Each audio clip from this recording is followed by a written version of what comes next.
Mientras el martillo del alcalde sellaba su venta al cazador de la montaña, Isabel apretó contra su pecho a Sofía, sintiendo el mapa del tesoro cosido en su vestido rasgado que ardía como una promesa. El hombre de ojos tristes que acababa de comprarlas nunca imaginó que las niñas temblorosas que subían a su caballo portaban la clave de un tesoro que cambiaría sus destinos para siempre. Antes de continuar, no olvides suscribirte al canal, darle like al video y comentar desde qué parte del mundo nos estás viendo. ¡Vamos allá! La sierra de San Cristóbal se teñía de oro y carmesí mientras el sol descendía lentamente tras las cumbres nevadas. El viento soplaba gélido entre los pinos, arrastrando el aroma a resina y tierra húmeda. Mateo Valencia ajustó su sombrero de cuero gastado y apretó las riendas de su caballo, un alazán de pecho amplio y mirada paciente que conocía cada sendero de aquellas montañas tan bien como su dueño. A sus 52 años, Mateo llevaba el rostro marcado por cicatrices que el tiempo y el dolor habían tallado sin piedad. Su barba, antes negra como el carbón, ahora se mezclaba con hebras plateadas que brillaban bajo la luz del atardecer. Sus ojos, profundos y oscuros como pozos de agua en la noche, habían perdido el brillo hacía 3 inviernos, cuando la fiebre le arrebató a Carmela y a sus 2 pequeñas, Lucía y Teresa. «Vamos, relámpago», murmuró al caballo, palmeando su cuello con una mano endurecida por los años de cazar en aquellas montañas. «Pronto estaremos en el pueblo». El sendero descendía serpenteando entre rocas y árboles centenarios.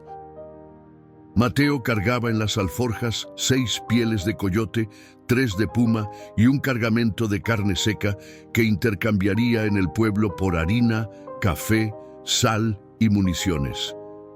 Apenas bajaba de las montañas 4 veces al año, cuando las provisiones escaseaban o cuando la soledad se volvía tan espesa que amenazaba con ahogarlo. Santa Rosa de la Sierra era apenas un puñado de casas de adobe y piedra con una iglesia de campanario blanco que dominaba la plaza central.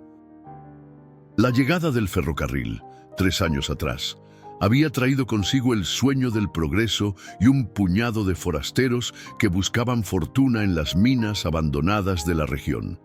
Mateo no confiaba en los cambios. Para él, cada novedad era como un disparo a ciegas, ruidoso, impredecible y potencialmente mortal. Al entrar en el pueblo, el bullicio de voces lo golpeó como una ráfaga de viento. Demasiadas personas, demasiado ruido. Ató a relámpago frente a la tienda de don Jacinto, donde siempre intercambiaba sus mercancías, cuando un tumulto en la plaza central capturó su atención. Un grupo numeroso rodeaba el kiosco de madera. Las voces se alzaban como cuervos alborotados. Mateo se detuvo, indeciso. Los asuntos del pueblo no eran los suyos, pero algo en aquel alboroto le provocó un escalofrío que recorrió su espalda como el presagio de una tormenta. ¡500 pesos! Gritó una voz ronca desde el centro. ¡500 pesos por las 2! Sanas, fuertes y educadas para el trabajo. Mateo se acercó, abriéndose paso entre cuerpos que olían a sudor y polvo. Lo que vio le heló la sangre en las venas. Sobre el kiosco, 2 niñas permanecían de pie con las manos atadas frente a ellas y los ojos bajos. La mayor no tendría más de 11 años, la pequeña quizá 8. Vestían idénticos vestidos de algodón gris, demasiado delgados para el frío de la sierra. Sus cabellos negros caían en trenzas maltratadas sobre los hombros temblorosos. Don Esteban Quiroga, el alcalde, sostenía un martillo de madera. A su lado, un hombre corpulento de bigote engrasado señalaba a las niñas como quien muestra ganado en una feria. «Huérfanas recientes», explicaba con voz teatral. Su padre era minero, murió en un derrumbe la semana pasada. La madre no aguantó la pena. Sin parientes conocidos, el ayuntamiento ha decidido subastarlas como criadas para recuperar los gastos del entierro. Un murmullo recorrió la multitud. Algunos bajaron la mirada, incómodos. Otros pujaban cifras cada vez más altas. ¡600 pesos! Gritó un hombre de traje negro y sombrero fino, que Mateo reconoció como el administrador de la mina La Esperanza. ¡700! Respondió otro, un comerciante de grano con fama de maltratar a sus trabajadores.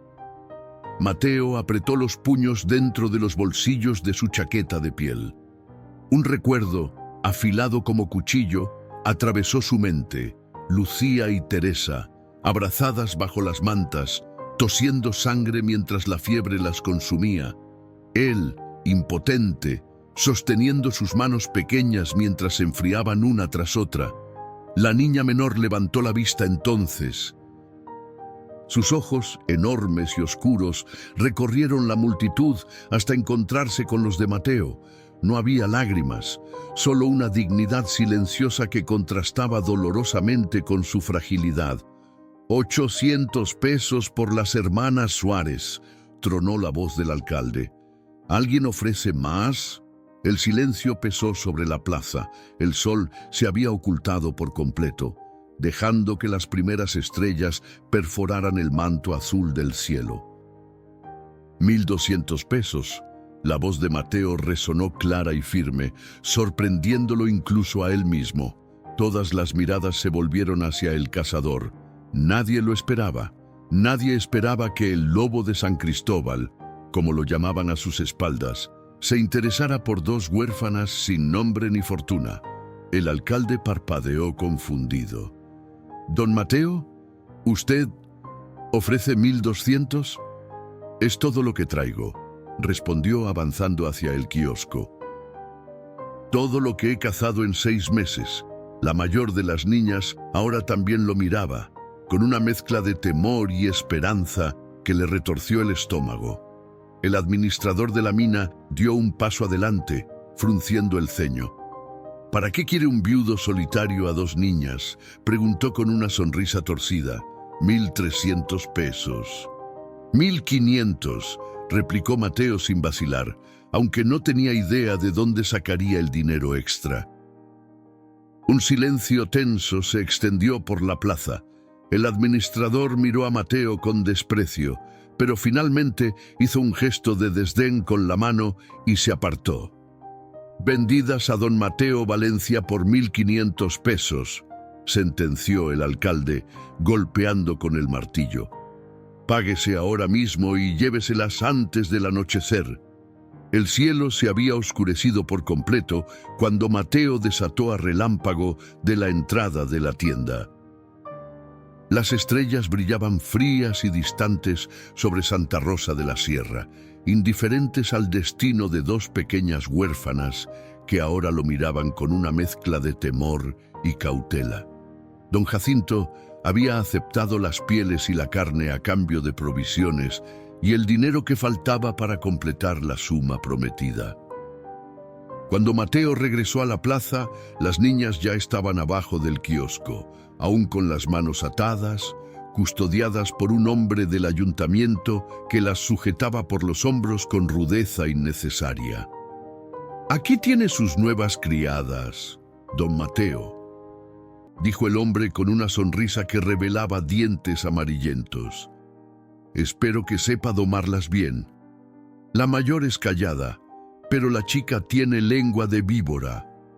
Mateo no respondió. Se limitó a entregar la bolsa con el dinero al alcalde, quien lo contó meticulosamente a la luz de un farol. «Todo en orden», declaró finalmente Quiroga, guardando el dinero en su chaqueta. «Son legalmente suyas ahora». El cazador sacó su cuchillo de monte y cortó las cuerdas que ataban las muñecas de las niñas. La piel estaba enrojecida y marcada.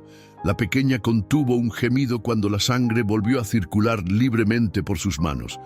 «¿Cómo se llaman?», preguntó Mateo con voz ronca, guardando el cuchillo. La mayor alzó la barbilla, colocándose protectoramente frente a su hermana. Isabel Suárez, señor, respondió con una voz sorprendentemente firme para su edad. Y ella es Sofía, mi hermana. Bien, Isabel y Sofía, dijo Mateo, pronunciando cada nombre con cuidado, como si probara su sabor. Vengan conmigo, el camino es largo. Sin esperar respuesta, tomó las riendas de Relámpago y comenzó a caminar hacia la salida del pueblo. Las niñas se miraron por un instante, y luego, sin otra opción, lo siguieron en silencio. Algunos vecinos los observaban desde las ventanas iluminadas de sus casas. Nadie dijo nada, nadie intervino. En un mundo donde la supervivencia ya era difícil para quienes tenían familia y techo, dos huérfanas eran solo bocas más que alimentar, cargas de las que el pueblo se había librado convenientemente. Cuando llegaron al límite del pueblo, Mateo se detuvo junto a un abrevadero. Sacó una cantimplora de cuero y se la ofreció a las niñas. Beban. Tenemos 3 horas de camino hasta la cabaña. Sofía, la menor, tomó la cantimplora con desconfianza, pero la sed pudo más que el miedo. Bebió largamente antes de pasársela a su hermana. ¿Por qué nos compró?, preguntó Isabel mientras su hermana bebía.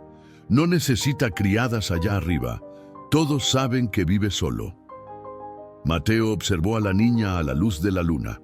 Sus ojos, grandes y oscuros como los de su hermana, reflejaban una inteligencia aguda y una desconfianza aprendida a golpes. Tenía 3 opciones, respondió finalmente. Dejarlas con el administrador de la mina, que compra niños para trabajar hasta que mueren en los túneles. Dejarlas con Rodrigo Mendoza, que trata a sus sirvientes peor que a sus mulas, o llevarlas conmigo. Sofía se limpió el agua de los labios con la manga raída. ¿Y usted no es malo?, preguntó con la franqueza brutal de los niños. A pesar de todo, Mateo sintió que una sonrisa leve tiraba de la comisura de sus labios. No lo sé. No he tenido a nadie cerca en mucho tiempo para preguntarle. Ayudó a las niñas a subir a Relámpago. Isabel primero, luego Sofía delante de ella. La mayor se aferró a la silla con experiencia, como si hubiera montado antes.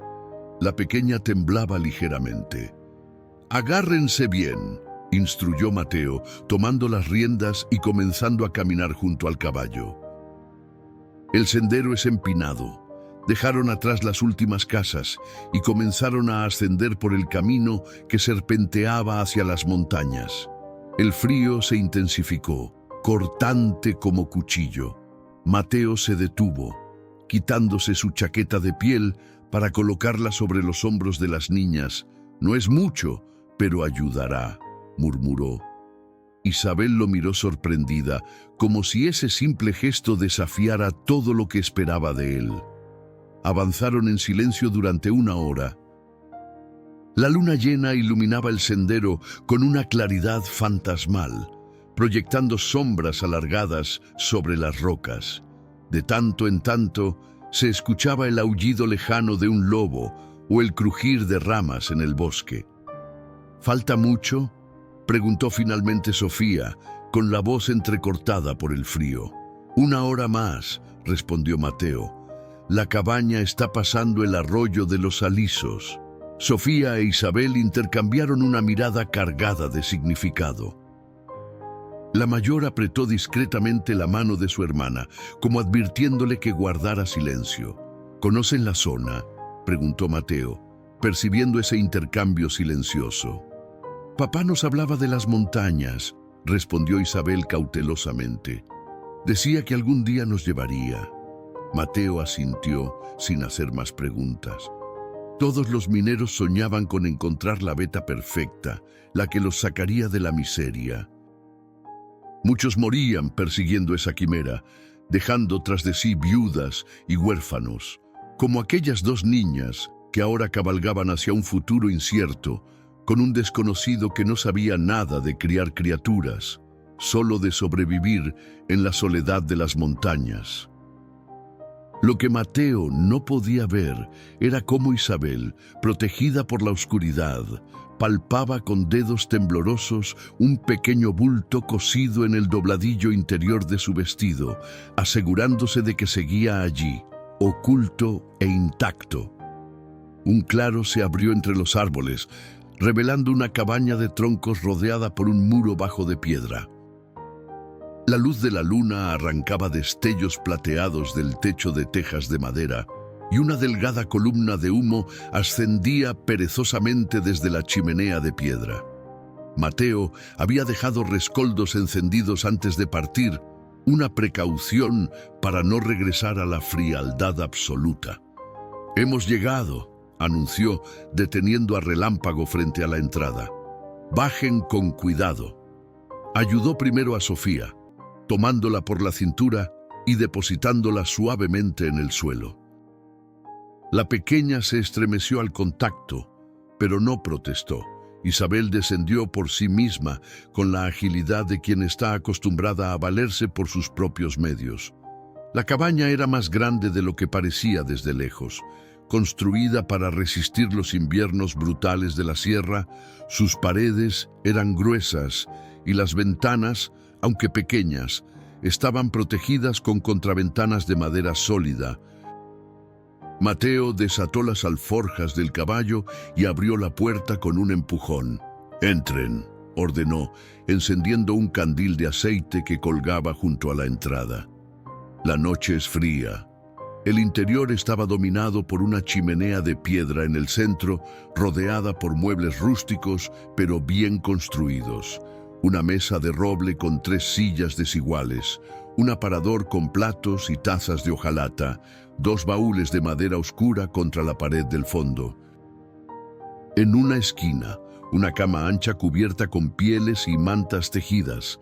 Del techo colgaban hierbas secas, piezas de carne curada y racimos de chiles que perfumaban el ambiente con su aroma picante. Mateo avivó el fuego, añadiendo leños secos que pronto estallaron en llamas anaranjadas.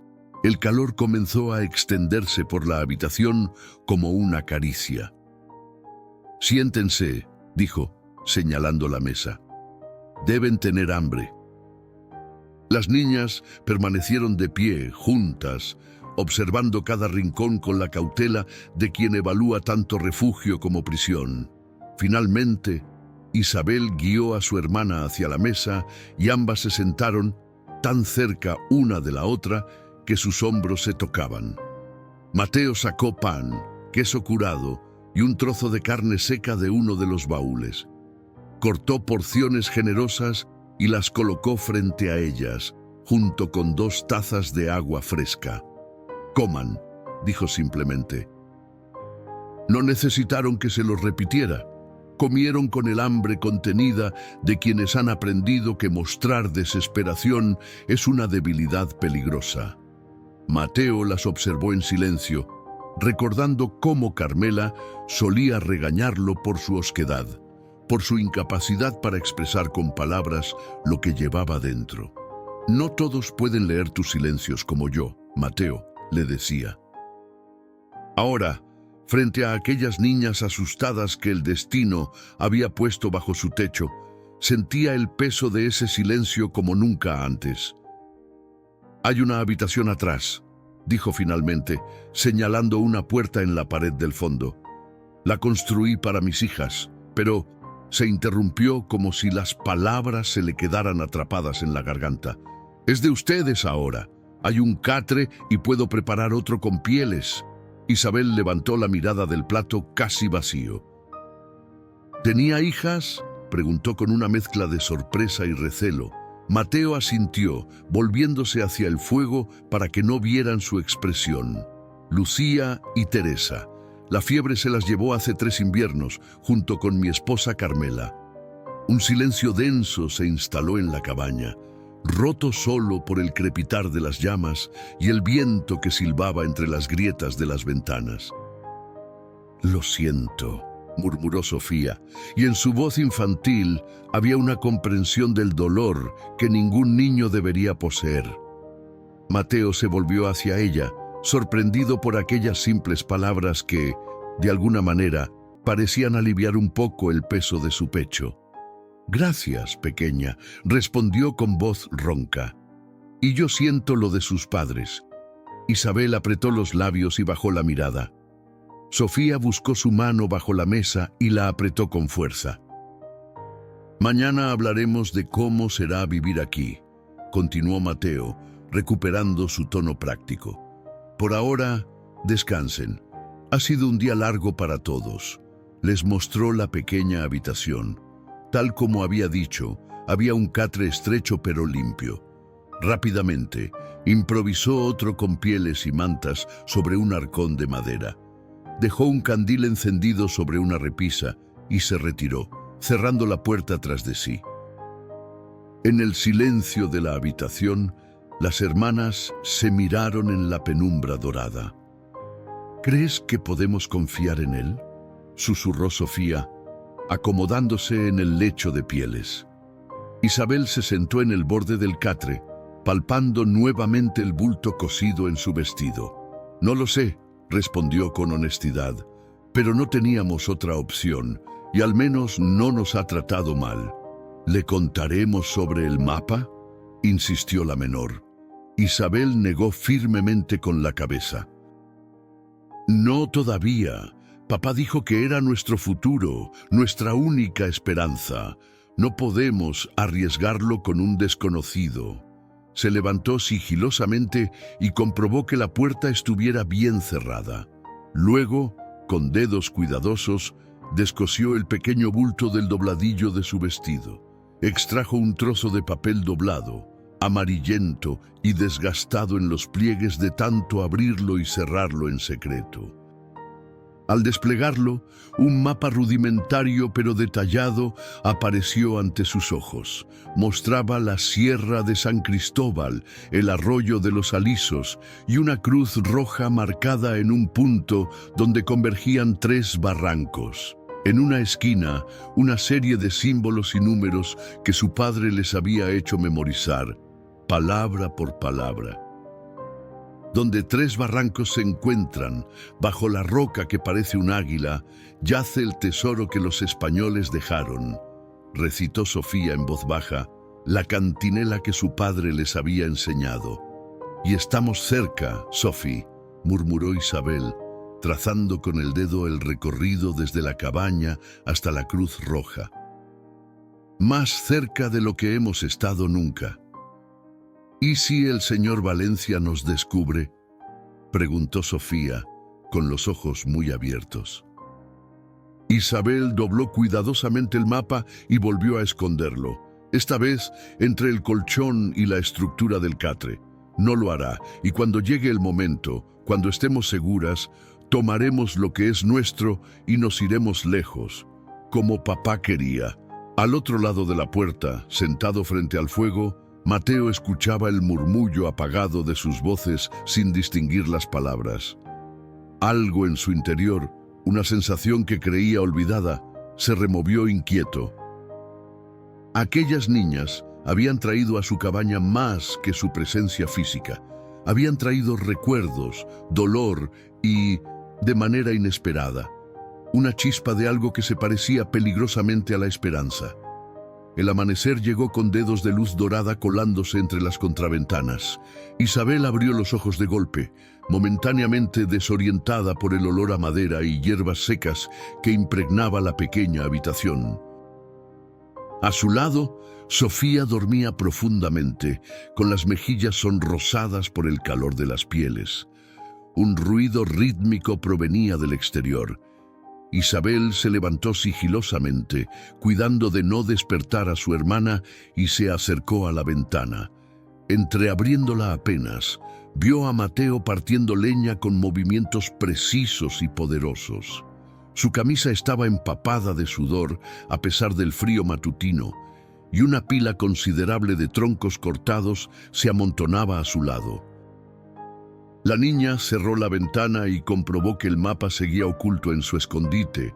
Luego despertó suavemente a Sofía.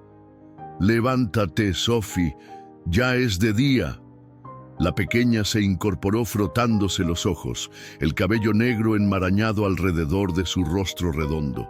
«¿Dónde estamos?», murmuró confundida, antes de que los recuerdos del día anterior cayeran sobre ella como un manto pesado.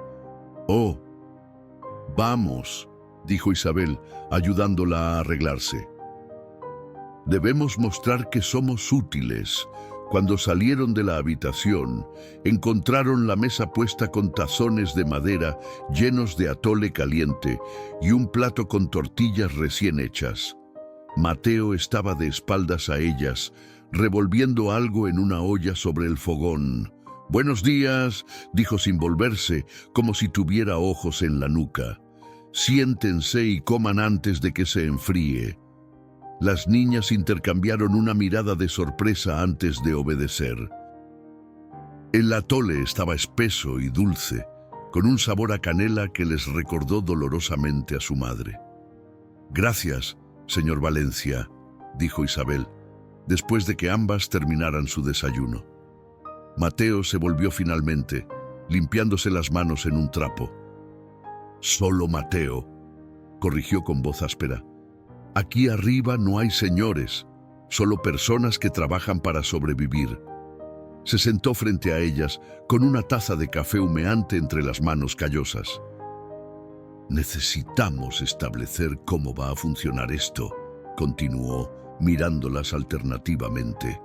«No las traje para que fueran mis sirvientas, pero todos debemos colaborar para que la vida en la montaña sea posible».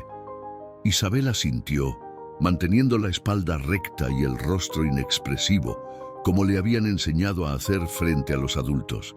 «Sabemos trabajar, señor Mateo», respondió. «Nuestra madre nos enseñó a cocinar, limpiar y coser. Y ayudábamos a papá con los animales antes de que...» Su voz se quebró ligeramente. «Yo sé contar hasta 100», intervino Sofía, con ese orgullo infantil que ni siquiera la tragedia había podido apagar. «Y sé leer un poco. Isabel sabe más, porque es mayor». Mateo las observó con una expresión que resultaba difícil de interpretar. Había sorpresa, cierta aprobación y algo más profundo que permanecía oculto tras sus ojos oscuros. «Bien», dijo finalmente. «Entonces nos organizaremos así. Yo me encargo de cazar, cortar leña y reparar lo que se rompa. Ustedes mantendrán la casa y el huerto. Tengo algunos libros que eran de mis hijas. Pueden usarlos para seguir aprendiendo». Se levantó y caminó hacia uno de los baúles. Extrajo un pequeño libro encuadernado en cuero desgastado.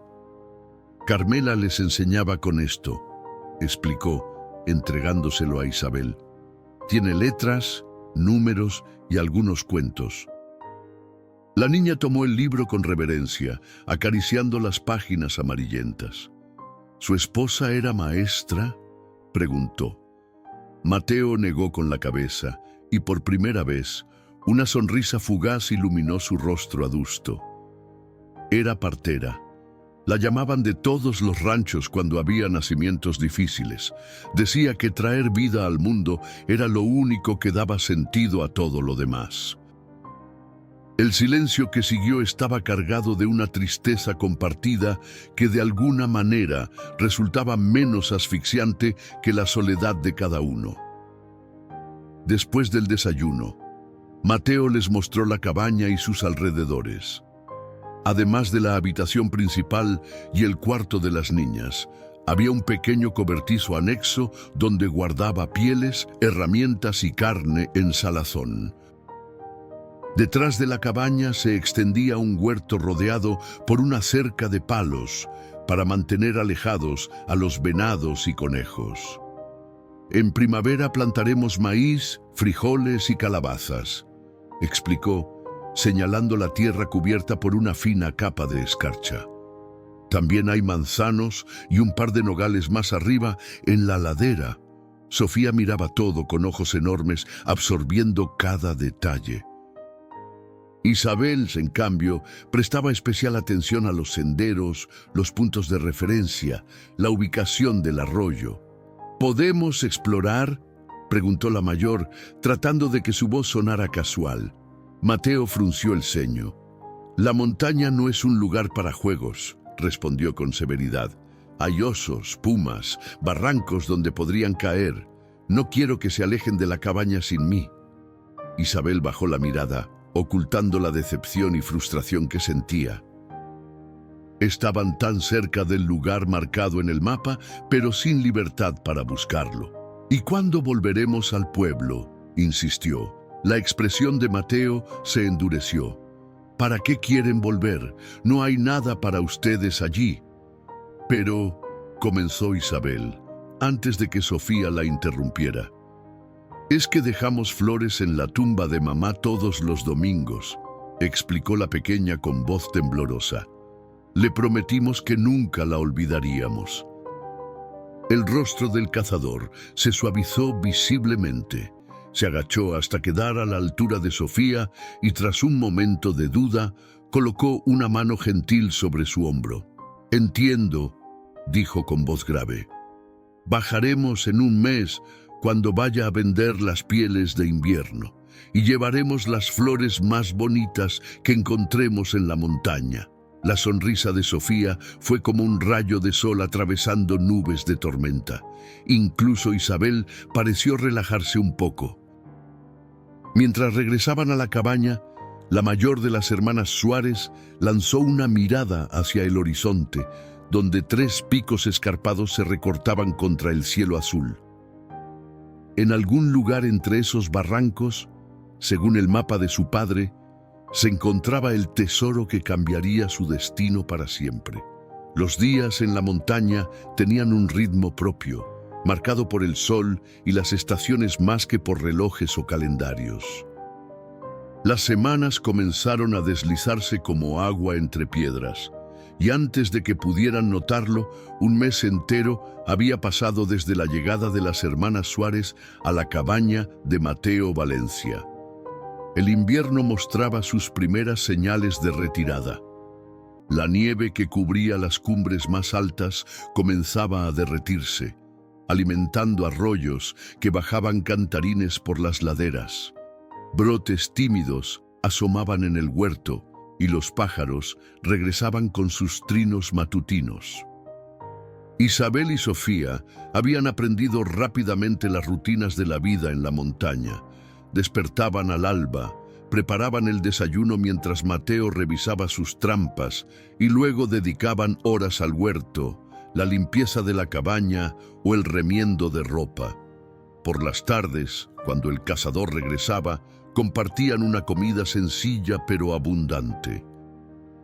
Y al caer la noche, para sorpresa de las niñas, Mateo había comenzado a leerles del viejo libro que había pertenecido a sus hijas.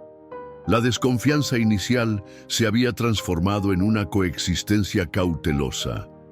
Mateo seguía siendo un hombre de pocas palabras, pero sus silencios ya no pesaban como antes. Y las niñas, sin proponérselo, habían empezado a llenar la cabaña con pequeños detalles. Flores silvestres en un frasco sobre la mesa, dibujos clavados con tachuelas junto a la chimenea, canciones murmuradas mientras trabajaban. Aquella mañana, sin embargo, algo alteró la rutina establecida. Mateo se había marchado antes del amanecer, dejando una nota garrapateada junto al fogón. Volveré al anochecer. No salgan de la cerca. Isabel vio en esa ausencia la oportunidad que había estado esperando. Hoy podemos buscar el tesoro, susurró a Sofía mientras lavaban los platos del desayuno. La pequeña abrió mucho los ojos, entre emocionada y asustada. Pero Mateo dijo que no saliéramos, protestó débilmente. No iremos lejos, insistió Isabel. El mapa muestra que está cerca del arroyo de los Alisos, donde se cruzan los 3 barrancos. Podemos ir y volver antes de que regrese. Sofía dudó, mordiéndose el labio inferior. ¿Y si nos perdemos? ¿O si hay animales salvajes? Isabel sacó de su bolsillo una navaja pequeña que había tomado prestada del cobertizo. Llevaremos esto para protegernos. y marcaremos el camino para no perdernos.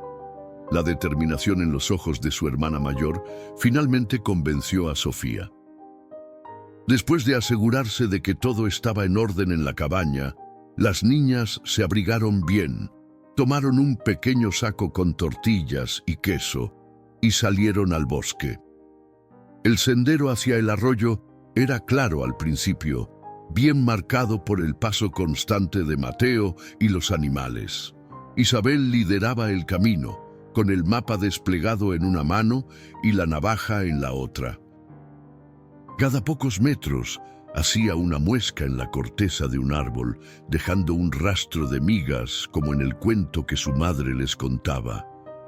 ¿Recuerdas lo que papá decía?, preguntó Isabel, mientras descendían cuidadosamente por una pendiente cubierta de agujas de pino.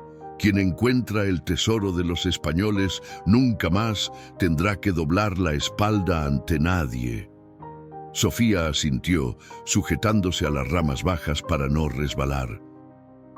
Pero también decía que un tesoro mal habido trae desgracia, recordó con voz queda. Isabel se detuvo, volviéndose hacia su hermana. Este tesoro es nuestro por derecho. Papá lo encontró y ahora nos corresponde a nosotras. Con él podremos irnos lejos, estudiar como siempre quisimos, tener una casa propia. ¿Y Mateo?, preguntó Sofía. No le diremos nada. La pregunta quedó flotando en el aire frío de la montaña. Isabel no respondió de inmediato. En el fondo, sabía que el cazador las había salvado de un destino terrible, que las trataba con respeto, incluso con cierta torpeza afectuosa. Pero también sabía que la supervivencia dependía de no confiar plenamente en nadie. «Ya veremos», dijo finalmente. «Primero tenemos que encontrarlo». Continuaron su camino, siguiendo el curso del arroyo, que se hacía más caudaloso a medida que descendían. El bosque se volvía más denso y el musgo cubría rocas y troncos caídos como un manto verde y esponjoso. De pronto, el paisaje cambió. El arroyo se precipitaba en una pequeña cascada y frente a ella se abría un claro donde 3 barrancos convergían en una explanada rocosa. Isabel sintió que el corazón le latía más rápido. «¡Es aquí!», exclamó, consultando el mapa con manos temblorosas. «El mapa dice que el tesoro está enterrado bajo la roca que parece águila». Ambas miraron a su alrededor, buscando algo que se asemejara a un águila entre las formaciones rocosas. Sofía fue la primera en verla, una piedra grande que sobresalía en la ladera, con una forma que, con suficiente imaginación, recordaba a un águila con las alas desplegadas. «¡Allí!», señaló entusiasmada. Corrieron hacia la roca, tropezando en su excitación. Isabel sacó la navaja y comenzó a cavar en la tierra suelta alrededor de la base. Sofía se unió, escarbando con las manos, ignorando el frío que entumecía sus dedos. Llevaban varios minutos cuando el sonido de ramas quebrándose las sobresaltó. Se quedaron inmóviles, conteniendo la respiración. No era el crujir casual del bosque, eran pasos pesados y deliberados. Antes de que pudieran reaccionar, una figura surgió entre los árboles. No era Mateo. Era un hombre desconocido, alto y delgado, con barba sucia y ojos que brillaban con una codicia familiar. «Vaya, vaya», dijo con voz rasposa. «Las hijas de Felipe Suárez, cavando justo donde su padre me dijo que estaría el oro». Isabel se puso de pie de un salto, colocándose protectoramente frente a Sofía. «¿Quién es usted?», preguntó, tratando de que su voz no delatara el miedo que le atenazaba la garganta. El hombre sonrió, mostrando dientes amarillentos. «Joaquín Fuentes, socio de tu padre en la mina», respondió, avanzando lentamente hacia ellas. «El que debería haber recibido la mitad de ese mapa, antes de que el cobarde de Felipe decidiera quedárselo todo». Isabel apretó la navaja en su mano, sabiendo que era una defensa ridícula contra aquel hombre, pero estaba decidida a proteger a su hermana y el legado de su padre a cualquier precio. El viento susurró entre los pinos, agitando las ramas como si el bosque mismo contuviera la respiración. Joaquín Fuentes dio otro paso hacia las niñas, su sombra alargándose sobre la tierra removida junto a la roca en forma de águila. «Tu padre murió porque era codicioso», continuó, su voz un gruñido bajo que parecía mezclarse con los sonidos del bosque. «Encontramos la veta juntos, pero él quiso quedarse con todo. Dijo que necesitaba asegurar el futuro de sus hijas». Isabel retrocedió, empujando suavemente a Sofía hacia atrás, manteniendo la pequeña navaja frente a ella como un escudo ridículamente inadecuado. «Está mintiendo», replicó, aunque una semilla de duda se había plantado en su mente. «Papá murió en un accidente en la mina La Esperanza». Joaquín soltó una carcajada seca, sin humor. «¿Es eso lo que te dijeron? Qué conveniente para todos». Sus ojos se estrecharon fijos en la tierra removida. «No hubo ningún accidente. Tu padre y yo discutimos dentro del túnel. Él tenía el mapa, yo quería mi parte. Forcejeamos y... Bueno, los túneles viejos son traicioneros. Una viga cedió. Yo logré salir. Él no». Sofía dejó escapar un sollozo ahogado, aferrándose a la falda de su hermana. Isabel sentía que el mundo se tambaleaba bajo sus pies, pero se obligó a mantener la compostura. «¿Por qué deberíamos creerle?», desafió, aunque su voz traicionaba su miedo. «Porque soy el único que puede sacarlas de esta montaña con vida», respondió Joaquín con una sonrisa torcida. «El cazador no vendrá a buscarlas. Yo me encargué de eso». El corazón de Isabel dio un vuelco doloroso. «¿Qué le ha hecho a Mateo?», preguntó sin poder ocultar la preocupación en su voz. «Nada, todavía». Joaquín se encogió de hombros. «Solo le dejé un rastro falso. Para cuando descubra que ha estado persiguiendo huellas que no llevan a ninguna parte, será demasiado tarde». Extendió una mano callosa hacia ellas. «Ahora denme ese mapa y lo que hayan encontrado, y tal vez las deje ir». Isabel sabía que mentía. Lo veía en sus ojos febriles, en la forma en que su mirada saltaba de una niña a otra, calculando, evaluando. Este hombre no tenía intención de dejarlas marchar. «El mapa está en la cabaña», improvisó. «Y no hemos encontrado nada todavía». La expresión de Joaquín se endureció. Se acercó con movimientos felinos, amenazadores. «No juegues conmigo, niña, sé que lo llevas contigo. Felipe nunca se separaba de él, y ahora tú tampoco lo harías». Isabel apretó los dientes, maldiciendo internamente su transparencia. Efectivamente, el mapa estaba doblado en el bolsillo de su falda. «¡Corre, Sophie!», gritó de repente, empujando a su hermana hacia el bosque. Joaquín se abalanzó sobre ellas con una agilidad sorprendente para su edad. Atrapó a Isabel por la muñeca, retorciéndosela hasta que dejó caer la navaja con un grito de dolor. Sofía logró escabullirse entre los árboles, pero no llegó lejos. El hombre la alcanzó en pocos zancadas, arrastrándola de vuelta por el pelo.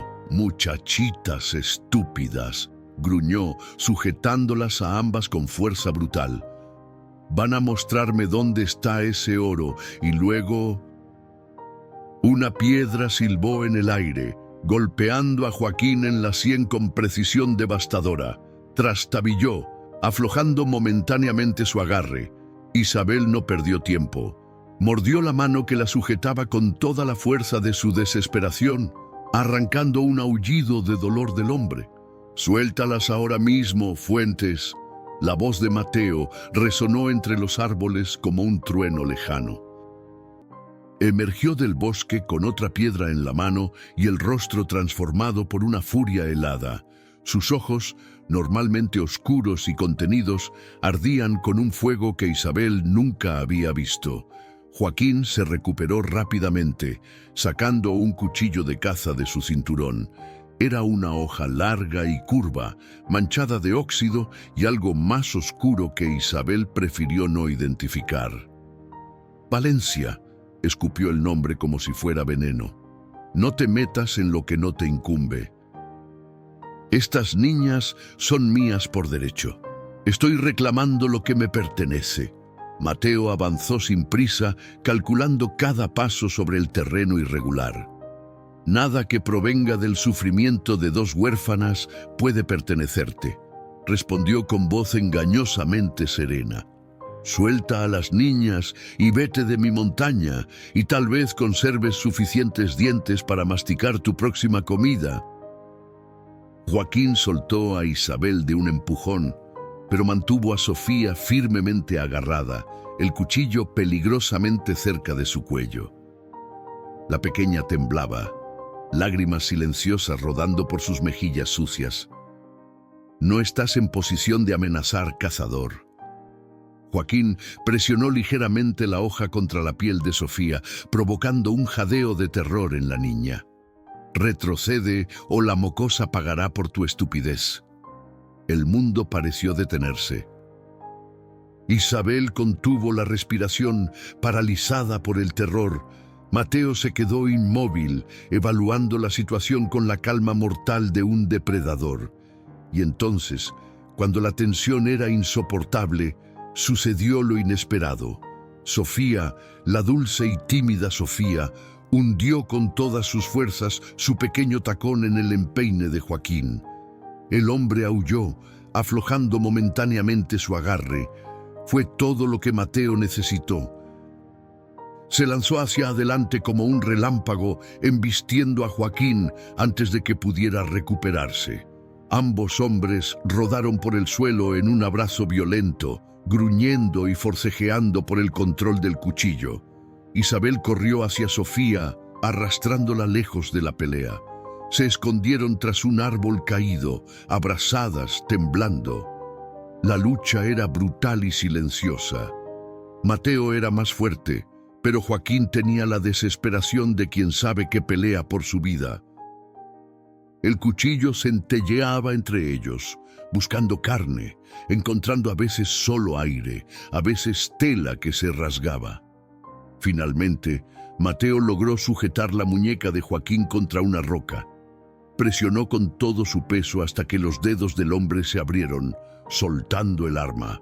Con un movimiento fluido, Mateo recogió el cuchillo y lo presionó contra la garganta de su oponente. «Dame una razón para no matarte aquí mismo», susurró, su voz apenas audible pero cargada de una promesa letal. Joaquín, inmovilizado y desarmado, mostró por primera vez el miedo en sus ojos. «Valencia, no cometas una locura», jadeó. «Hay oro suficiente para ambos. Podemos compartirlo, irnos lejos. Nadie tiene que saber». Mateo presionó el cuchillo un poco más, provocando que una gota de sangre rodara por el cuello sucio de Joaquín. «¿Qué le pasó realmente a Felipe Suárez?», exigió. Los ojos de Joaquín se desviaron hacia las niñas, que observaban la escena con horror fascinado. «Fue un accidente», murmuró. «Te lo juro, no quería matarlo, solo quería mi parte. Él resbaló, la viga cedió, no pude hacer nada». Isabel se adelantó un paso, el rostro pálido pero resuelto. «Está mintiendo», dijo con voz clara. «Antes dijo que habían forcejeado, que él logró salir pero papá no». Lo dejó morir allí atrapado. La mirada de Mateo se endureció aún más. Por un momento terrible, Isabel creyó que hundiría el cuchillo en la garganta de Joaquín. Pero entonces algo cambió en su expresión. Con un movimiento brusco, golpeó la sien del hombre con la empuñadura del cuchillo, dejándolo inconsciente. Se levantó lentamente, guardando el arma en su cinturón. Sin decir palabra, se acercó a las niñas y se arrodilló frente a ellas, examinándolas con ojos preocupados. «¿Están heridas?», preguntó con voz ronca.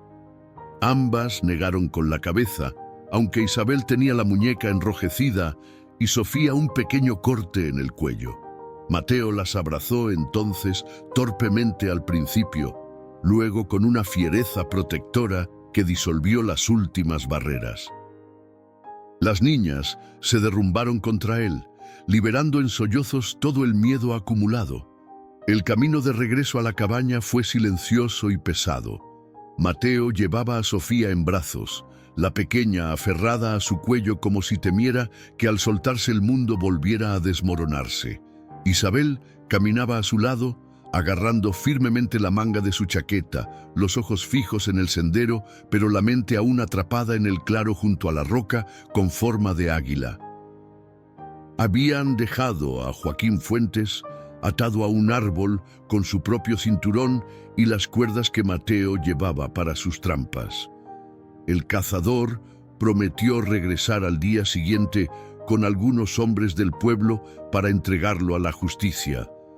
Aunque Isabel se preguntaba si existía verdadera justicia para un hombre que había matado a su padre y amenazado sus vidas. La tarde caía cuando llegaron a la cabaña. Mateo encendió el fuego y preparó té caliente con miel, observando cómo las hermanas se acurrucaban juntas en el banco junto a la chimenea, compartiendo una manta y miradas cargadas de secretos. Cuando colocó las tazas humeantes frente a ellas, se sentó en la silla más cercana y esperó. No presionó, no exigió explicaciones. Simplemente esperó, con la paciencia de quien ha aprendido que algunas verdades necesitan su propio tiempo para salir a la luz. Finalmente, Isabel metió la mano en el bolsillo de su falda y extrajo el mapa, ahora arrugado y manchado de tierra. Lo desdobló con cuidado sobre la mesa, alisándolo con dedos temblorosos. «Era de papá», dijo con voz queda. «Nos lo dejó antes de morir. Dijo que era nuestro futuro, que nos protegería cuando él ya no estuviera». Mateo estudió el mapa en silencio, sus ojos recorriendo las líneas trazadas, los símbolos marcados en las esquinas, la cruz roja que señalaba el lugar exacto donde había encontrado a las niñas cavando. ¿Por eso querían volver al pueblo?, preguntó, conectando finalmente las piezas. ¿Por eso preguntabas por los senderos, por el arroyo? Isabel asintió, avergonzada y aliviada a la vez por poder compartir finalmente el peso de su secreto. Pensamos que si encontrábamos el oro podríamos irnos, tener nuestra propia casa, no ser una carga para nadie. La palabra carga quedó flotando en el aire, pesada y dolorosa. Mateo extendió una mano callosa sobre la mesa, cubriendo la pequeña mano de Isabel con la suya. «Ustedes no son una carga», dijo con una intensidad que sorprendió a las niñas. «Son...» Se detuvo, como si las palabras fueran demasiado grandes para su garganta acostumbrada al silencio. «Son lo único bueno que me ha pasado en 3 años». Sofía levantó la mirada, los ojos brillantes por las lágrimas y algo más, algo que se parecía peligrosamente a la esperanza. «¿De verdad?», susurró. «De verdad», confirmó Mateo, y por primera vez desde que las niñas lo conocían, una sonrisa plena, sin reservas, transformó su rostro curtido por el sol y las penurias. El silencio que siguió fue diferente a todos los anteriores. No era el silencio incómodo de los primeros días, ni el silencio práctico de las tareas compartidas. Era un silencio cálido, acogedor, como el abrazo que ninguno se atrevía aún a ofrecer completamente. «¿Crees que el oro existe?», preguntó finalmente Isabel, señalando el mapa con un gesto de la barbilla. Mateo volvió a estudiar el documento. «Los viejos hablan de un cargamento de la corona española que se perdió en estas montañas durante la Guerra de Independencia», reflexionó. «Oficiales realistas que huían con lingotes destinados a financiar tropas. Muchos han buscado, pocos han encontrado algo más que huesos y herrumbre». «Pero papá estaba seguro», insistió Isabel. «Dijo que había encontrado una entrada, que solo necesitaba equipos para sacarlo. Estaba tan emocionado. Su voz se quebró al recordar el entusiasmo de Felipe Suárez la última vez que lo vieron con vida, prometiéndoles que pronto tendrían una vida mejor, lejos de la miseria de la mina. «Si tu padre lo encontró, entonces existe», afirmó Mateo con una convicción que no dejaba lugar a dudas. «Y si existe, lo encontraremos juntos». «Pero no ahora, no hasta que ese canalla de Fuentes esté tras las rejas». Sofía se incorporó, frotándose los ojos enrojecidos. «¿Y después?», preguntó con la pragmática inocencia de los niños. «¿Qué pasará con nosotras?». La pregunta quedó suspendida entre ellos como un delicado hilo que podía romperse con un soplo demasiado fuerte. Mateo inspiró profundamente, como reuniendo valor para algo más difícil que enfrentarse a un hombre armado. «Eso depende de ustedes», respondió finalmente. «Pueden quedarse aquí conmigo. No sería como tener a su padre de vuelta. Soy un hombre tosco, con poca educación y menos paciencia, pero les prometo que nunca les faltará techo, comida o protección. Y haré todo lo posible para que puedan estudiar, crecer fuertes y decidir su propio camino cuando llegue el momento». Isabel y Sofía intercambiaron una mirada, una de esas conversaciones silenciosas que solo los hermanos muy unidos pueden mantener. «¿Y si queremos quedarnos para siempre?», preguntó Sofía, con una audacia que hizo sonreír a Isabel. Mateo pareció momentáneamente desconcertado, como si la posibilidad de que alguien quisiera permanecer voluntariamente a su lado fuera más sorprendente que encontrar un tesoro español. «Entonces esta será siempre su casa», respondió con voz ronca, «y yo seré lo que ustedes necesiten que sea». Isabel extendió su mano libre, tomando la de Sofía, formando así un círculo perfecto sobre la mesa. El mapa en el centro, sus manos unidas alrededor, y sobre ellas la promesa silenciosa de un futuro compartido. Afuera, la noche había caído por completo sobre la sierra de San Cristóbal. El viento susurraba entre los pinos una canción antigua, una nana para tres almas solitarias que, en medio de la tragedia y el peligro, habían encontrado algo más valioso que el oro: la posibilidad de ser, nuevamente, una familia. El alba despuntaba cuando Mateo ensilló a relámpago, ajustando las correas con movimientos precisos, pero tensos. La noche anterior había sido larga, con las niñas despertando sobresaltadas por pesadillas que las hacían llamar a un padre que ya no podía responderles. Él mismo apenas había dormido, vigilando la puerta con el rifle cargado sobre las rodillas, pensando en Joaquín Fuentes atado a aquel árbol en el bosque. «¿Tienes que ir solo?», preguntó Isabel desde el umbral de la cabaña, abrazándose a sí misma para protegerse del frío matutino. Mateo se volvió hacia ella, sorprendido por la preocupación evidente en su voz. «Don Jacinto y algunos hombres me esperarán en el cruce del río», respondió, comprobando que llevaba suficientes municiones en el cinturón. «No estaré solo». Isabel asintió, pero la inquietud no abandonó su rostro. «¿Y si ya no está allí? ¿Y si se soltó durante la noche?». Mateo se acercó a ella y, tras un momento de duda, colocó una mano sobre su hombro. El gesto, aunque torpe, transmitía seguridad. «Lo atamos bien, y aunque hubiera escapado, seguiría sus huellas hasta el fin del mundo si fuera necesario». Sus ojos se endurecieron. «Ese hombre pagará por lo que hizo a tu padre y por lo que intentó hacerles a ustedes». La niña levantó la mirada, estudiando el rostro del cazador como si buscara algo específico en él. Lo que encontró pareció tranquilizarla, porque asintió con más firmeza esta vez. «Sofía y yo estaremos bien», aseguró. «Cerraremos con tranca y no abriremos a nadie». Mateo esbozó una sonrisa leve. «Sé que lo harán. Son más valientes de lo que yo era a su edad». Se despidió con un gesto y montó a relámpago.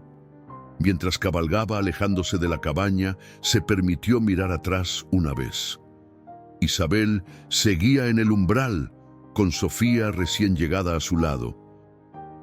Las dos pequeñas figuras, recortadas contra la luz dorada que emanaba del interior, formaban una imagen que Mateo grabó en su memoria como quien guarda un tesoro. El viaje hasta el claro donde habían dejado a Joaquín fue tenso pero sin incidentes.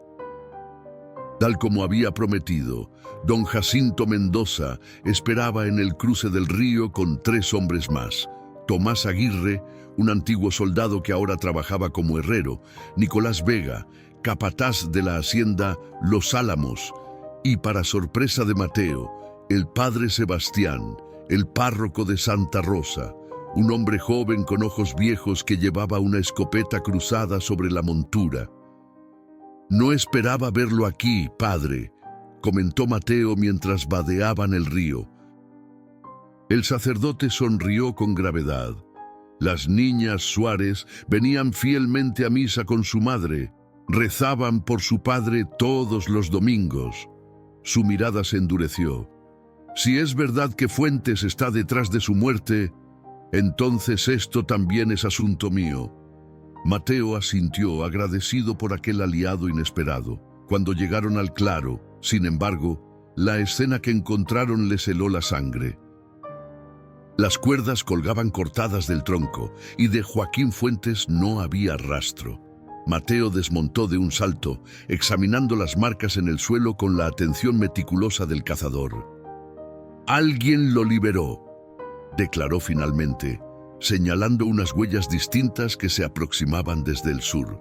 «2 hombres, botas de minero. Los hermanos Pacheco», gruñó don Jacinto. «Trabajan para Fuentes en sus negocios sucios». Mateo se incorporó, el rostro tenso por una mezcla de rabia y preocupación. «Tenemos que volver a la cabaña», dijo, montando nuevamente con premura. «Las niñas podrían estar en peligro». El grupo cabalgó a galope tendido, siguiendo el rastro dejado por los fugitivos. Las huellas, sin embargo, no se dirigían hacia la cabaña de Mateo, sino hacia el pueblo. «Va por refuerzos», dedujo Nicolás Vega. «O quizás por provisiones antes de huir al otro lado de la sierra.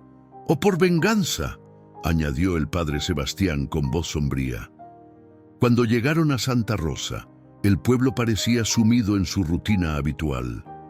Mujeres lavando ropa en el río, comerciantes pregonando sus mercancías, niños jugando en la plaza. Nada indicaba la presencia de un asesino entre ellos. Mateo y sus acompañantes se dirigieron directamente a la oficina del alcalde Quiroga. Lo encontraron en compañía del juez García, un hombre de aspecto severo que había llegado con el ferrocarril y traído consigo un código legal que muchos en el pueblo veían con suspicacia. «Joaquín Fuentes está en el pueblo», anunció Mateo sin preámbulos. «Mató a Felipe Suárez y ayer intentó matar a sus hijas por un mapa que lleva a un supuesto tesoro español». El alcalde y el juez intercambiaron una mirada de sorpresa. «Esas son acusaciones muy graves, Valencia», respondió Quiroga, entrecruzando los dedos sobre su escritorio. «¿Tienes pruebas?». Fue el padre Sebastián quien dio un paso adelante, su presencia sacerdotal añadiendo peso a las palabras. «Yo puedo testificar que las niñas mostraban señales de maltrato antes de la subasta, señales que no tenían cuando su madre vivía.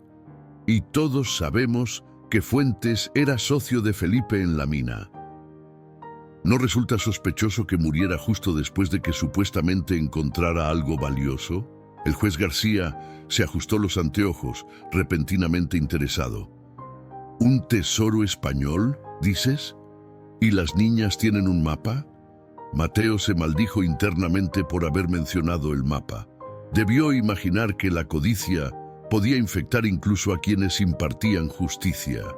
«Lo que las niñas tengan o no es irrelevante», respondió con firmeza. Lo importante es que Fuentes confesó el asesinato de Felipe Suárez y atacó a dos menores indefensas. En ese momento, la puerta se abrió de golpe. Rodrigo Mendoza, el comerciante de grano que había pujado por las niñas en la subasta, entró con paso airado. «¡Quiroga! Acabo de ver a Joaquín Fuentes y los hermanos Pacheco dirigiéndose a las minas abandonadas con equipos. Me deben 3 meses de alquiler del almacén y ahora huyen». El juez García se levantó de inmediato. «Alcalde, esto requiere acción inmediata. Si este hombre es culpable de asesinato, no podemos permitir que escape». 2 horas más tarde, una improvisada partida formada por Mateo, sus 4 acompañantes originales, el juez García y 4 ayudantes del alcalde cabalgaba hacia las viejas minas de plata abandonadas en la falda norte de la sierra. Mateo había insistido en pasar primero por la cabaña para comprobar que las niñas estuvieran a salvo.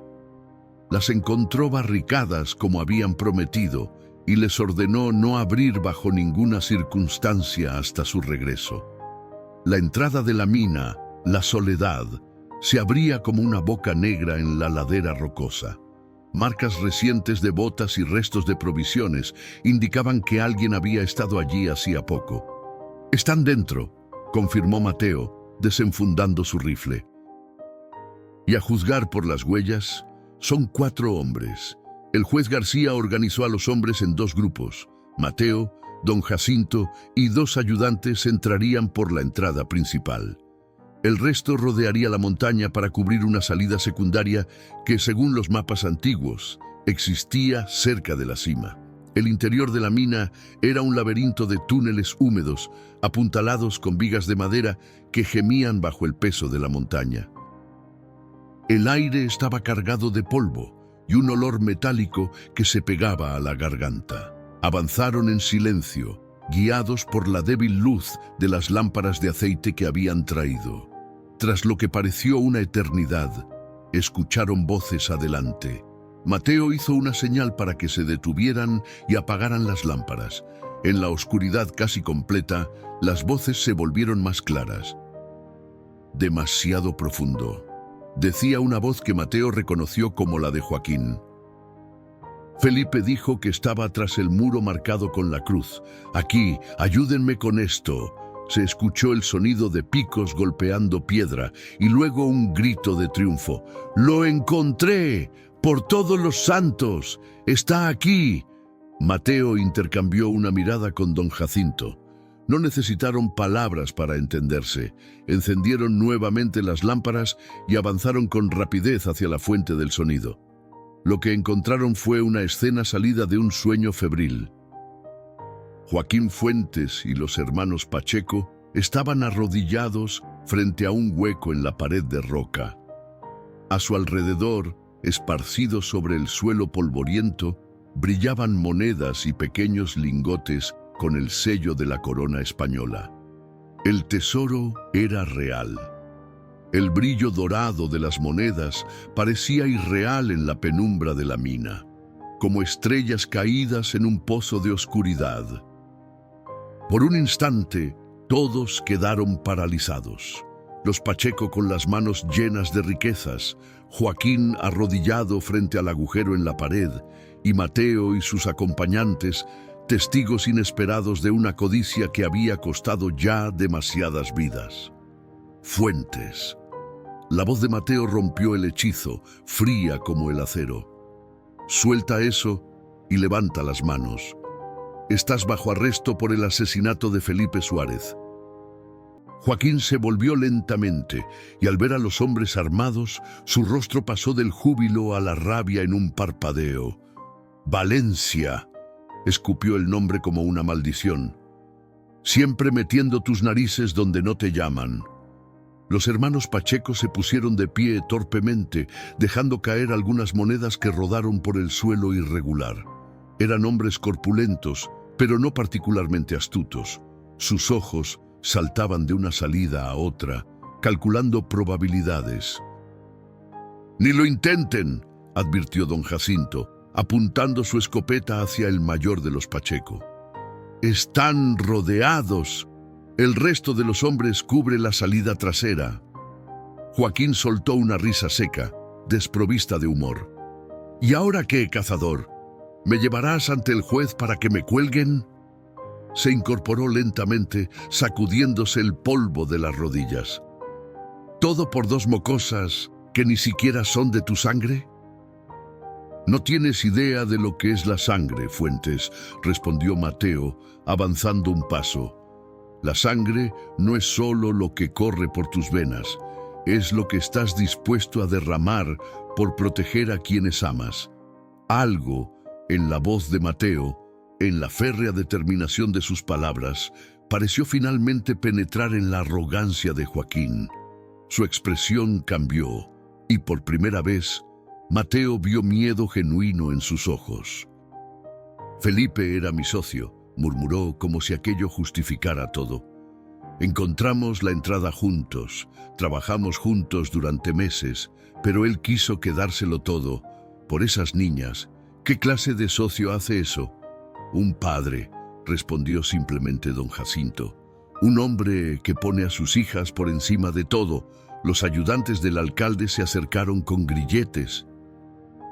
Los hermanos Pacheco se dejaron esposar sin resistencia, conscientes de que estaban superados en número y en determinación. Pero cuando intentaron acercarse a Joaquín, el hombre reaccionó con la desesperación de una fiera acorralada. Sacó un cuchillo oculto en su bota y se abalanzó hacia Mateo con un rugido animal. El cazador apenas tuvo tiempo de levantar su rifle para bloquear la acometida. Ambos hombres cayeron al suelo en un abrazo mortal, rodando entre las monedas dispersas que tintineaban bajo sus cuerpos. Don Jacinto y los ayudantes no podían disparar por miedo a herir a Mateo. La lucha era feroz, primitiva, iluminada intermitentemente por las lámparas tambaleantes que proyectaban sombras grotescas en las paredes de la mina. El cuchillo brilló en un arco descendente. Mateo desvió el golpe en el último instante, pero la hoja abrió un surco sangrante en su hombro. El dolor encendió una furia helada en sus venas. Con una fuerza nacida de la determinación y la imagen de dos niñas que lo esperaban en casa, logró voltear a Joaquín, inmovilizándolo contra el suelo. «¡Esto es por Felipe!», gritó, asestando un golpe seco en la mandíbula de Fuentes. «¡Y esto es por Isabel y Sofía!». Un segundo golpe dejó al hombre aturdido, la sangre manando de su nariz rota. Los ayudantes se apresuraron a separar a Mateo antes de que su furia pudiera llevarlo demasiado lejos.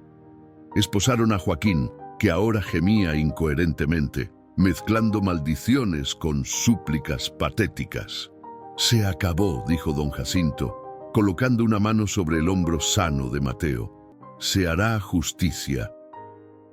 Mientras los prisioneros eran conducidos fuera de la mina, el juez García contemplaba el tesoro con una expresión indescifrable.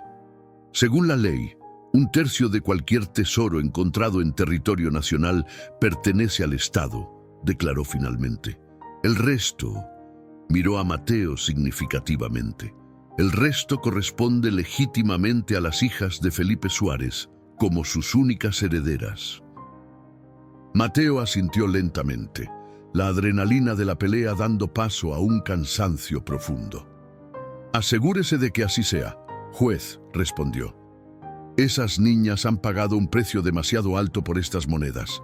El sol de la tarde teñía la sierra de oro y cobre cuando Mateo regresó a la cabaña, acompañado por el padre Sebastián. Su hombro, vendado por el médico del pueblo, palpitaba con un dolor sordo que apenas notaba, eclipsado por la ansiedad de ver a las niñas, de asegurarles que la pesadilla había terminado. Isabel y Sofía los recibieron en el umbral, sus pequeños rostros iluminándose al verlo regresar. No esperó a desmontar completamente. Apenas sus pies tocaron el suelo, se encontró arrodillado, abrazando a las dos niñas que corrieron hacia él como torrentes desbocados. «¡Estás herido!», exclamó Isabel, notando el vendaje manchado de sangre. «No es nada», respondió él, sorprendido por la facilidad con que las palabras fluían ahora. Solo un rasguño. Sofía tocó su mejilla con dedos temblorosos, como asegurándose de que era real. ¿Lo atrapaste? ¿Al hombre malo? Mateo asintió sosteniendo la mirada de ambas. Está preso. Nunca más les hará daño. Y... dudó un instante. Encontramos el tesoro. Era real, justo donde indicaba el mapa de su padre. Los ojos de Isabel se abrieron con asombro. ¿De verdad?, susurró. ¿El tesoro español?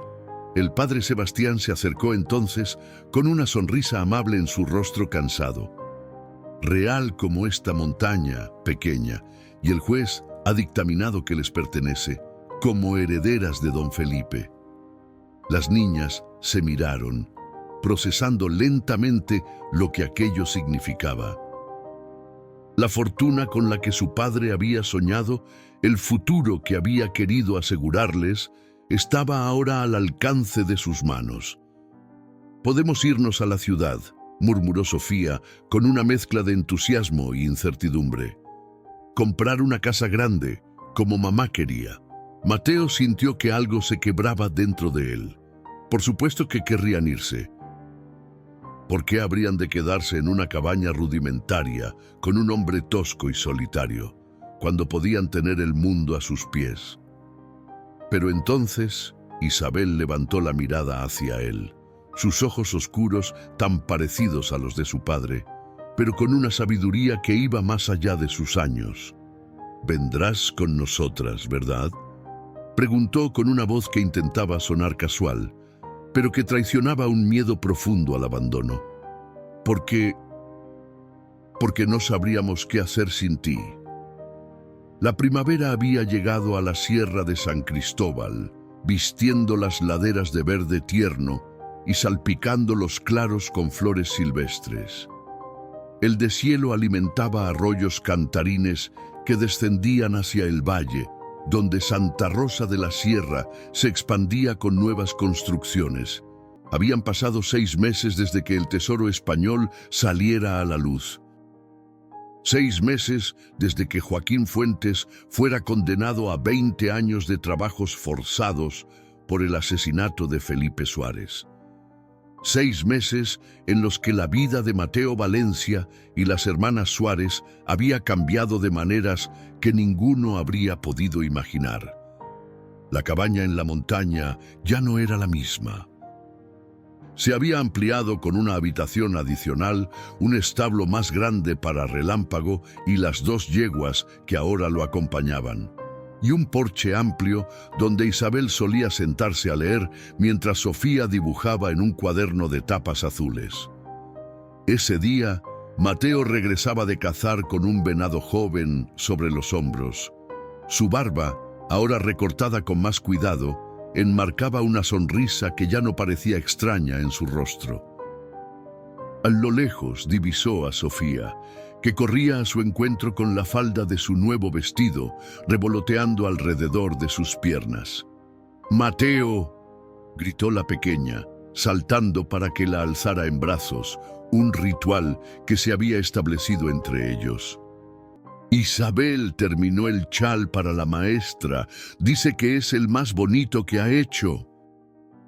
El cazador dejó su presa a un lado para alzar a la niña, que ya no era tan ligera como al principio, pero que él levantaba con la misma facilidad. «¿Así? ¿Y tú qué opinas?», preguntó, sabiendo lo mucho que a Sofía le gustaba que valoraran su criterio. «Creo que es bonito», respondió con aire crítico, «pero le dije que le faltaban más flores rojas. Le gustan las flores rojas a la maestra Lucía». Mateo rió entre dientes. La maestra Lucía Gutiérrez había llegado a Santa Rosa 3 meses atrás, contratada con parte del dinero del tesoro para establecer una escuela adecuada. Las niñas bajaban 2 veces por semana al pueblo para recibir clases, cabalgando en sus propias monturas, con Mateo escoltándolas siempre. La decisión sobre el tesoro había sido sorprendentemente sencilla. Tras largas conversaciones junto al fuego, Isabel, con una madurez que sobrepasaba con creces sus 11 años, había propuesto un plan. Usarían una parte para mejorar su vida en la montaña, otra para establecer la escuela que beneficiaría a todos los niños del valle, y el resto permanecería guardado en el banco de Ciudad Real para cuando fueran mayores. «No queremos irnos», había dicho la niña aquella noche, sosteniendo la mirada de Mateo con firmeza. «Aquí estás tú, aquí estamos a salvo». Al llegar a la cabaña, encontraron a Isabel en el porche, tal como Mateo había imaginado. Pero no estaba sola. Don Jacinto y el padre Sebastián conversaban con ella, sentados en las sillas rústicas que el propio Mateo había tallado durante las largas noches de invierno. «Mateo», saludó el sacerdote poniéndose de pie. «Perdona la visita sin aviso. Teníamos asuntos que discutir contigo y las niñas». El cazador dejó su presa junto al cobertizo y se acercó, limpiándose las manos en los pantalones. «Son siempre bienvenidos», respondió, estrechando la mano de ambos hombres. «¿Pasa algo?» Don Jacinto y el padre intercambiaron una mirada cargada de significado. «Veníamos a traerte esto», explicó don Jacinto, extendiendo un sobre con sello oficial. «Ha llegado hoy en el tren». Mateo tomó el sobre con cautela. Dentro encontró un documento legal encabezado por el escudo del Estado. Lo leyó despacio, con la misma concentración con la que seguía huellas en el bosque. A medida que avanzaba, su expresión pasaba de la sorpresa a una emoción más profunda, difícil de nombrar. «¿Qué es?», preguntó Isabel, incapaz de contener su curiosidad por más tiempo. «¿Algo malo?». Mateo levantó la mirada y las niñas vieron algo inusual. Sus ojos brillaban con lágrimas contenidas. «No, pequeña», respondió con voz ronca. «Es algo bueno, muy bueno». El padre Sebastián sonrió, colocando una mano sobre el hombro de Sofía, que se había acercado para ver el misterioso documento. «Es la aprobación de la adopción», explicó con sencillez. «Mateo presentó la solicitud hace 2 meses, pero estos trámites suelen ser lentos. Ahora es oficial, ante la ley. Ustedes son familia». Isabel y Sofía se quedaron inmóviles, procesando lo que acababan de escuchar. Luego, como impulsadas por un mismo resorte, se lanzaron hacia Mateo. El cazador las recibió en un abrazo apretado, dejando por fin que las lágrimas rodaran libremente por sus mejillas curtidas. «¿Eso significa que eres nuestro papá?», preguntó Sofía, su voz amortiguada contra el pecho de Mateo. «Significa», respondió él, buscando las palabras adecuadas, «que nadie podrá separarlas de mí, que legalmente soy responsable de ustedes hasta que sean mayores, que esta familia que hemos formado ahora tiene el reconocimiento de la ley». Isabel se apartó ligeramente, sus ojos oscuros estudiando el rostro de Mateo con esa intensidad que le recordaba tanto a Felipe. «Pero, ¿quieres que te llamemos papá?», preguntó con una mezcla de esperanza y temor. Mateo se arrodilló frente a ella, tomando sus pequeñas manos entre las suyas. «Ustedes tuvieron un padre que las amó tanto, que dio su vida intentando asegurarles un futuro», respondió con honestidad. «Nunca pretendería reemplazarlo. Pueden llamarme Mateo siempre, o como se sientan cómodas. Lo que importa no es el nombre, sino lo que somos unos para otros». Isabel asintió, comprendiendo. Sofía, sin embargo, tenía su propia forma de ver las cosas. «Yo tuve un papá que está en el cielo», declaró con la lógica simple de los niños. «Y ahora tengo otro que está aquí, que me lee cuentos y me enseña a montar. Creo que puedo tener 2 papás». Mateo rió entre lágrimas, abrazando nuevamente a las niñas mientras el padre Sebastián y don Jacinto observaban la escena con ojos húmedos. Esa noche, después de una cena festiva en la que incluso don Jacinto mostró sus habilidades culinarias, Mateo subió a las niñas a la azotea de la cabaña. Era una tradición reciente. En las noches claras, se sentaban allí a contemplar las estrellas mientras él les contaba historias de constelaciones o simplemente disfrutaban del silencio compartido. Mateo llamó Isabel cuando los invitados se habían marchado y Sofía dormitaba contra su hombro. ¿Crees que mamá y papá estarían contentos con esto? ¿Con nosotras viviendo aquí contigo? El cazador observó el cielo estrellado, buscando las palabras. Creo que lo único que tus padres querían era que fueran felices y estuvieran a salvo, respondió finalmente. ¿Y si esto les da ambas cosas? Entonces sí, creo que estarían contentos. Isabel apoyó la cabeza contra su brazo, un gesto de confianza que aún lo sorprendía. Yo también lo creo, murmuró. Y creo que mamá estaría feliz de que tuviéramos un huerto tan bonito. Siempre quiso uno así. El próximo año será aún mejor, prometió Mateo. Y si quieres, podemos plantar flores junto a las verduras, flores rojas, como las que le gustan a la maestra Lucía. Isabel rió quedamente.